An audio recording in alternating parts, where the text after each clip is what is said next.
evening, Ram fans. Jessica Mendoza and Jason Ortiz here in Moby Arena. The CSU men's basketball team only has 6 total games left in the regular season, starting with tonight, their matchup against the Utah State Aggies. Jason, this is the second time they're meeting up this season. Yeah. Last time they lost in Logan, Utah by 16 points. And if we think about the last time they played in Moby Arena, they lost in overtime. Yeah. Now this year's team is a lot different than last year, so what's going to be different? I think it's going to rely a lot on the freshmen of the CSU basketball team, Isaiah Stevens, David Roddy, John Tonje, and Deshaun Thomas. They're all going to have to play key roles. They did it in Logan, and it proved that they need to be that given factor to help CSU get the win. But then you're also going to have to slow down probably one of the best players in the Mountain West, is Sam Merril. That he is by far the best player on the court. Right, absolutely, and 50% of their points go through Sam Merril, whether it be assists or from him actually scoring some buckets out there. So definitely going to have to slow him down tonight. They talked about it last night. J.D. Page was actually the one covering him last year. We're kind of expecting Isaiah Stevens to take on that role. Like we said, as a freshman, it's a big role to take up, but these guys really got to step up. They're going to feel a lot more comfortable now that they're at home. And I think these Utah State Aggies might struggle a little bit more than they did in Logan because they've only won 2 away games so far this season. Yeah, and they actually have those key role players too that have to do well for them to do well.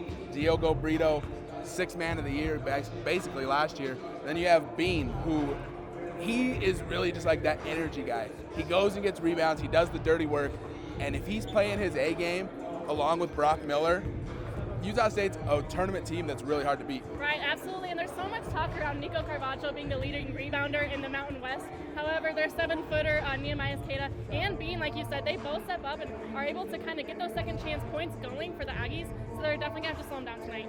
Yeah, and Nico Carvacho is obviously the biggest presence for CSU on the court. When he goes to the bench, John Tonje and Deshaun Thomas are going to have to box everybody out and get the boards because it's going to be a hard one tonight. Absolutely. Well, tip-off is a little bit later than usual. They're starting at 7:30 tonight in the evening. Make sure to stay tuned at sports_CTV for all your updates. Signing off for Jason Ortiz, I'm Jessica Mendoza.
Utah State knocks off Colorado State 75-72. Sam Merril goes off for 32 points.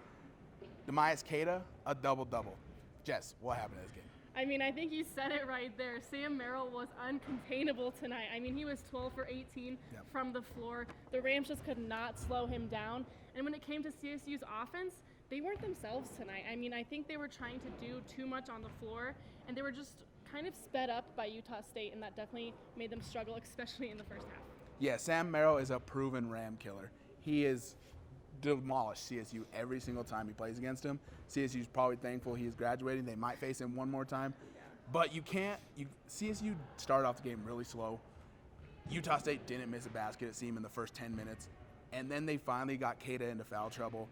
And that seemed where CSU was able to elevate their game when Queta was on the bench. Yeah, absolutely. It was big for them to have him go into halftime with 3 fouls. But I think one good thing to touch on for the Rams tonight was their freshmen. They were able to handle this one a little bit better than they were when they played in Logan against Utah State. I mean, David Roddy was up there with 12 points. Isaiah Stevens led the team with 19. And then Nico Carvacho, of course, with 12 points tonight. Yeah, and then you can't forget about Deshaun Thomas. Came off the bench. He had a few good plays that got the Rams going, and then it got him in a groove.